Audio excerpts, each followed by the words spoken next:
ഇന്നിപ്പോൾ നമ്മൾ വെക്കാൻ പോകുന്ന കൊഞ്ച് തീയല. ഇതിപ്പോൾ ഞാനൊരു 1/2 കിലോ കൊഞ്ച് മേടിച്ചേക്കുക. ഇനി കൊഞ്ച് വൃത്തിയാക്കുമ്പോഴത്തേക്ക് ഈ പറഞ്ഞ പോലെ ഇതിൻ്റെ ഉണ്ടോ നടുവേ ഉള്ള ആ ഒരു ഞരമ്പ് എന്ന് പറയുന്നൊരു സാധനം ഇതിൻ്റെ ഇടയിലുണ്ട്. ഇത് അങ്ങോട്ട് കളഞ്ഞില്ല എന്നുണ്ടെങ്കിൽ ശരിക്കും പറഞ്ഞാൽ വയറൊക്കെ ചീത്തയാവും. അതുകൊണ്ട് സൂക്ഷിച്ചോണം. വൃത്തിയാക്കുമ്പോഴത്തേക്ക് കൊഞ്ച് എപ്പോഴും വൃത്തിയാക്കി തന്നെ എടുക്കണം, ഞരമ്പ് കളയണം. പിന്നെ അതിന് വേണ്ടിയിട്ട് കുറച്ച് ചെറിയ ഉള്ളി. കൊഞ്ച് തീയലിനകത്ത് ചെറിയ ഉള്ളി ഒത്തിരി നല്ലതാ. ഒത്തിരി ഇടരുത്, ഒത്തിരി ഇട്ട് കഴിഞ്ഞാൽ മതിരിക്കും. ഇനി കുറച്ച് ചെറിയ ഉള്ളി, ഒരു ടൊമാറ്റോ, ഒരു വലിയ ടൊമാറ്റോ മാത്രം കൊച്ചായിട്ട് അരിഞ്ഞത്. ഇന്ന് കറിവേപ്പിലുണ്ട്. അല്ലേ, ഒന്നാ പറയുന്നത് കറിവേപ്പില ഉള്ള ദിവസമൊക്കെ ഭയങ്കര സന്തോഷമാണ്. കറിവേപ്പില ഇല്ലാത്ത ദിവസം നമുക്ക് രമ്പയിലുണ്ട്. അതുകൊണ്ട് എനിക്ക് അതും എന്നാ പറയുന്നത് രമ്പയോടും തന്നെ ഇപ്പോൾ ഭയങ്കര ഇഷ്ടമായി. പിന്നെ ഇതെന്നാന്ന് വെച്ചാൽ മുരിങ്ങയ്ക്കായ. ഇത് കുറച്ച് ചെറുതായിട്ടാണ് ഞാൻ അരിഞ്ഞേക്കുന്നത്. ചെറുതായിട്ട് അരിഞ്ഞതുകൊണ്ട് ഞാൻ അതിനെ 2ആയിട്ട് കീറിയിട്ടില്ല. അഥവാ നമ്മൾ നീളത്തിൽ അരിയുന്നെങ്കിൽ അത് 2ആയിട്ട് കീറി തന്നെ എടുക്കണം. 1/2 കിലോ കൊഞ്ചന് നമ്മളിതൊരു ചെറിയ തേങ്ങ തിരുവിയേക്കുന്ന അളവായത്.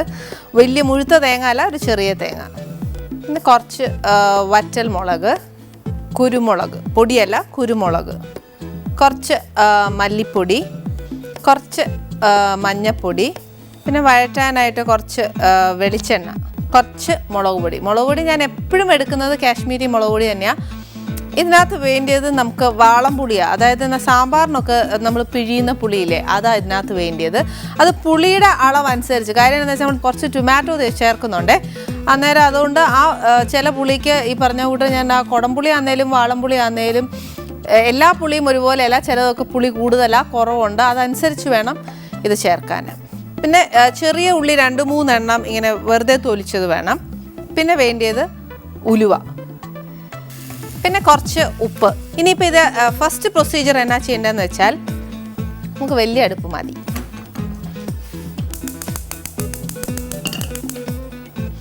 അടുപ്പ് കത്തിച്ചേച്ച് ഈ സമയം നമുക്ക് തേങ്ങ ആദ്യം നമ്മൾ എന്നാ ചെയ്യാൻ പോകുന്നത്, തേങ്ങ വറുത്ത് അരയ്ക്കാൻ പോവുക. അപ്പോൾ വറുക്കുമ്പോൾ വേണ്ടിയ സാധനങ്ങളാണ്. ആദ്യം നമ്മൾ തേങ്ങ ഇടണം. അത് കഴിഞ്ഞിട്ട് ഞാൻ പറഞ്ഞില്ലേ ചെറിയ ഉള്ളി, അത് ചെറുത് നോക്കിയിട്ട് മതിയാവും. ഒരു 6 ചെറിയ ഉള്ളിനകത്തിട്ടു. ഒരു 4 വറ്റൽ മുളക് പൊട്ടിച്ചിനകത്തോട്ട് ഇടുക.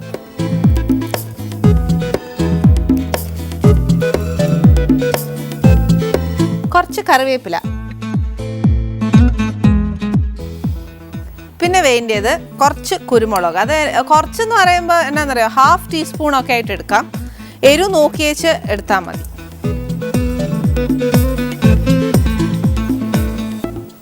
പിന്നെ ഒരു ഉലുവ എന്നാ പറയുന്നത്, അതും ഈ കൈക്ക് ശരിക്കും പറഞ്ഞാൽ വീട്ടിലൊക്കെ എന്നാന്നറിയോ നമ്മൾ ഈ കയ്യിലൊക്കെ എടുത്തെടുത്ത് ആ ഒരു കണക്കാട്ടോ. ഉലുവ ഒത്തിരി ഇടണ്ട, ഒരു 1/4 അല്ല അതിനേക്കാട്ടും ഒരു ഇച്ചിരി ഇതിനകത്തോട്ട് ഇട്ടേച്ചാൽ മതി. നമ്മൾ അമ്മമാരൊക്കെ പറയില്ലേ ഒരു 2 ഉലുവ അങ്ങോട്ട് ഇട്ടേച്ചാൽ മതി എന്ന് പറയുന്നത്. എണ്ണി 2 ഉലുവയല്ല, ഒരു ഉലുവ കണക്ക് അങ്ങനെ പറയുവാണെങ്കിൽ ഒരു 6 എണ്ണം ഇട്ടേക്ക്. ഇനി ഇതെന്നാ ചെയ്യണമെന്ന് വെച്ചാൽ നല്ലതായിട്ട് തേങ്ങ മൂത്ത് വറക്കണം.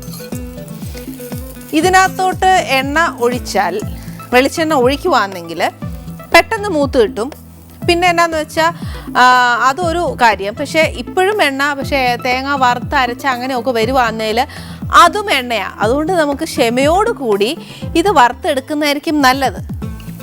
പിന്നെ ഇത് വറുത്തെടുക്കണം എന്നുണ്ടെങ്കിൽ കുറച്ച് സമയം എടുക്കും. ക്ഷമ എന്നൊരു സാധനം ഞാൻ പറഞ്ഞല്ലോ, ക്ഷമ വേണമെങ്കിൽ കുറച്ച് സമയം എടുക്കും.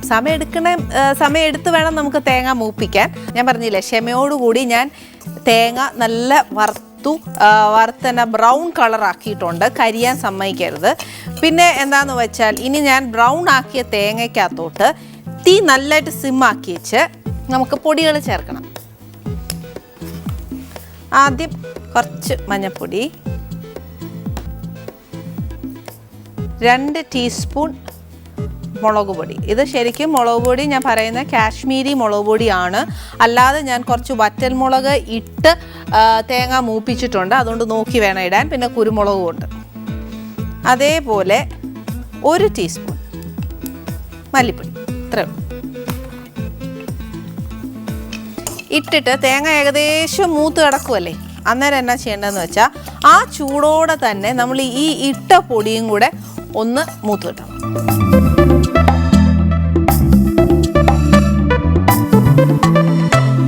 ഇനി ഞാൻ അങ്ങ് തീ ഓഫ് ചെയ്യുക. കാര്യം എന്നാന്നോ, ചീനച്ചട്ടി ഓൾറെഡി ചൂടാണ്. അന്നേരം ആ ചൂടിൽ തന്നെ നമുക്ക് ആ പൊടി ഇരിക്കട്ടെ. കുറച്ച് നേരം ഇരിക്കുമ്പോഴത്തേക്ക് ആ പൊടി ഒന്ന് ലൈറ്റായിട്ട് മൂക്കും, കരിയത്തൂല. ഇനി ഇതിനകത്തോട്ട് ചിലരാണെങ്കിൽ പുളി പിഴിഞ്ഞൊഴിക്കും. പക്ഷെ ഞാൻ എന്താ ചെയ്യുന്നത് അറിയോ, പുളി ചിലപ്പോൾ നല്ല പുളിയായിരിക്കും കിട്ടുന്നത്. അന്നേരം അത് ഒരു ഉരുള, ഒരു നെല്ലിക്ക വലിപ്പമൊന്നും എടുക്കണ്ട, ഒരു എന്നാ പറയുന്നത്, ഒരു കുഞ്ഞു നെല്ലിക്കയുടെ, കുഞ്ഞെന്ന് പറയുമ്പോൾ കുഞ്ഞല്ല, ഒരു ഇച്ചിരി നെല്ലിക്കായുടെ വലിപ്പം, നെല്ലിക്കയുടെ അല്ല, ഇത്ര പോകുന്ന ഒരു ഉരുള ഇതിനകത്തോട്ട് ഇടുക. കുരു കളഞ്ഞേച്ച്. പിഴിഞ്ഞൊഴിക്കേണ്ടവർക്ക് അങ്ങനെ ചെയ്യാം. ഇതിപ്പോൾ ഞാൻ അത്രയും കൂടി വേസ്റ്റ് ആക്കണ്ടല്ലോ എന്ന് വിചാരിച്ചിട്ട് അരച്ച് ചേർക്കുന്നതാകുമ്പോൾ കുറച്ചുകൂടി ഒരു സ്വാദ് വരും. ഇനി ഈ ചീനച്ചട്ടി തന്നെ ഇതിരുന്ന് മൂക്കട്ടെ.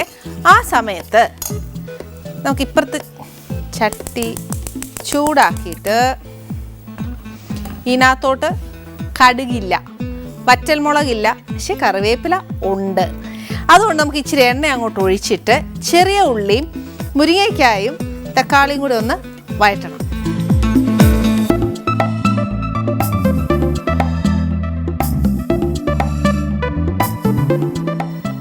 ഒരു 3 ടേബിൾ സ്പൂൺ എണ്ണ ഇതിനകത്ത് ഒഴിച്ചിട്ട്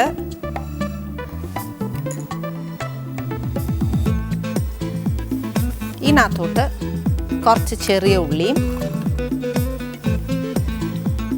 മുരിങ്ങയ്ക്കായും ടൊമാറ്റോയും ഇട്ടിട്ട് നല്ലതായിട്ടൊന്ന് വഴറ്റണം.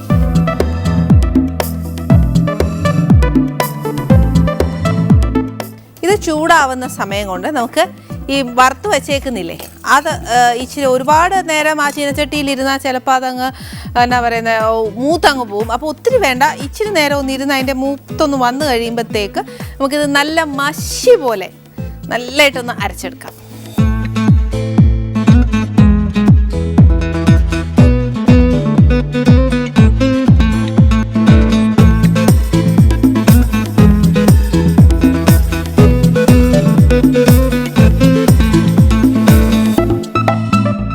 ഉള്ളി നല്ലതായിട്ടൊന്ന് എന്നാ പറയുന്ന ഒരു ഹാഫിൽ നിന്നും കുറച്ചുകൂടെ ഒന്ന് വേവണം. പിന്നെ മുരിങ്ങയ്ക്കായ ഒന്ന് കുറച്ചൊന്ന് വഴറ്റി കിട്ടണം. തക്കാളി ആണെങ്കിൽ ഞാൻ എപ്പോഴും പറയുന്ന കൂട്ടത്തിൽ അതിൻ്റെ ദശയൊക്കെ ഒന്ന് നല്ലതായിട്ടൊന്ന് വഴന്ന തൊലിയൊക്കെ മാറണം ആ തക്കാളിയിൽ നിന്ന്. അതാ അതിൻ്റെ കണക്ക്. ആ സമയം കൊണ്ട് നമുക്ക് അരച്ചെടുക്കാം.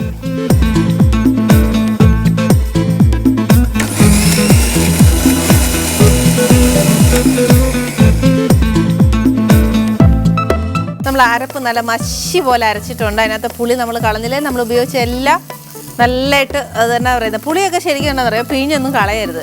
ഇങ്ങനെയൊക്കെ നല്ല പുളിയാണ് കിട്ടുന്നതെങ്കിൽ പിന്നെ എന്നാ കുഴപ്പം. ചീത്ത പുളിയാണെങ്കിൽ ചിലപ്പോൾ എനിക്ക് പറയാൻ നോക്കുക, നമുക്ക് എല്ലാ നേരവും കിട്ടുന്ന ഒരുപോലെ ആയിരിക്കണമെന്നില്ല, കല്ലുള്ളത് കാണും, അതൊക്കെ നോക്കി കണ്ടേച്ചുമൊക്കെ ചെയ്താൽ മതി കേട്ടോ.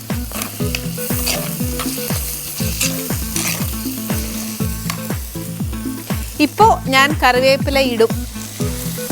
അതെന്നാന്നോ, എപ്പോഴും ഉള്ളതാണ്, നമ്മൾ ഈ എന്നാ പറയുന്നത് ഉള്ളിയൊക്കെ വഴറ്റുന്നതിൻ്റെയൊക്കെ ഒരു മണം വരുമ്പോൾ നമ്മൾ നാച്ചുറലി ഇട്ടുപോകുന്ന ഒരു സാധനം തന്നെയായത്.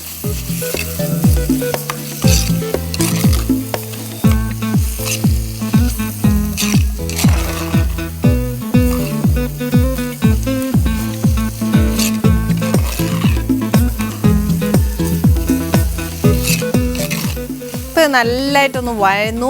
തക്കാളിന്നൊക്കെ ആണെന്നേലും ആ തൊലി അങ്ങ് വിട്ടുപോയി. ഇനിയിപ്പോൾ ഇതിനകത്തോട്ട് ഞാൻ വൃത്തിയാക്കി വെച്ചേക്കുന്ന കൊഞ്ചിടുക.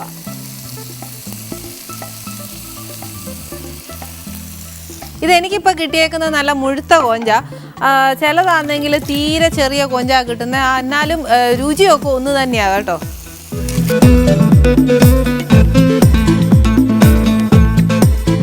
ഇതിനകത്തോട്ട് ഇനി നമ്മൾ അരച്ച് വെച്ചേക്കുന്ന ആ തേങ്ങ ഇതിനകത്തോട്ട് ഇടണം.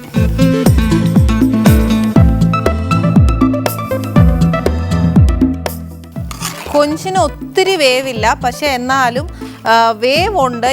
വേവില്ലാത്തൊരു മീനൊന്നും അല്ല കൊഞ്ച്. അതുകൊണ്ട് എന്നാന്ന് വെച്ചാൽ അതിന് ഇച്ചിരി നല്ലതായിട്ട് വെള്ളം ഒഴിച്ചു കൊടുക്കണം. പിന്നെ വറുത്തരച്ച തീയലൊക്കെ ആണെങ്കിൽ ശരിക്കും കൊഞ്ച് വെള്ളത്തിൽ കിടന്ന് വറ്റി എണ്ണയൊക്കെ തെളിഞ്ഞ് കഴിയുമ്പോഴാണ് അതിൻ്റെ ആ രുചി വരുന്നത്. അതുകൊണ്ട് ധൃതി പിടിച്ച് കൊഞ്ച് വെന്തു എന്നും പറഞ്ഞ് വാങ്ങരുത്. അതിനൊരു സാവകാശം കൊടുക്കണം. എന്നാലേ നല്ല പഴയങ്ങഞ്ഞിയിലൊക്കെ ഇട്ട് കുടിക്കുമ്പോൾ അതിൻ്റെ ഒരു സ്വാദ് വരുള്ളൂ. ഇനി ഇതിനകത്തോട്ട് കുറച്ച് ഉപ്പ്,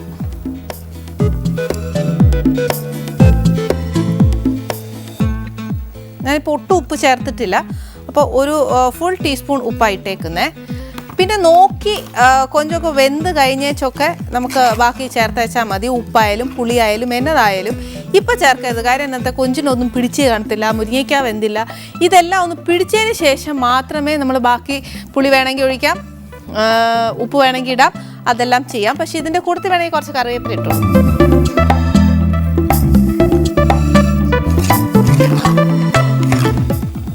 ഇപ്പം ഞാൻ ഒഴിച്ച മസാല നല്ലതായിട്ട് ഞാൻ ഇതിനകത്ത് ചേർത്തു. ഇനി ഇതിന് ചാറ് വേണ്ടേ, കൊഞ്ച് വേവണ്ടേ. അപ്പം ഞാൻ ഈ എന്നാ പറയുന്നത് അരച്ച മിക്സിയിൽ തന്നെ കുറച്ച് വെള്ളം ആ അരപ്പിനെ തന്നെ കഴുകി എടുത്തേക്കുക. അതും കൂടെ ഇതിനകത്ത് ഒഴിച്ചു. ഇനിയിപ്പോൾ ഈ കൊഞ്ച് തീയൽ ഇങ്ങനെ തന്നെയാണോ, ഇത് തന്നെയാണോ രുചി എന്നൊക്കെ ചോദിച്ചാൽ ഞാൻ പഠിച്ചേക്കുന്നത് ഇങ്ങനെ തന്നെയാണ് ഞാൻ ചെയ്തേ. ആനി ചേടാ, എന്നെ ഭക്ഷണം കഴിക്കാൻ വിളിച്ചിട്ട് ഇവളിത് എവിടെ പോയി കിടക്കുന്നു?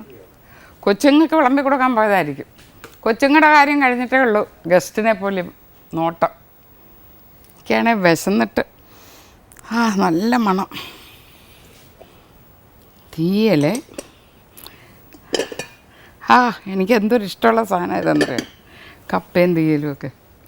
ഇത് വിളമ്പി തരാതെ നമ്മളന്ന് എടുത്ത് കഴിക്കുന്നേ. നല്ല ആള്. നീ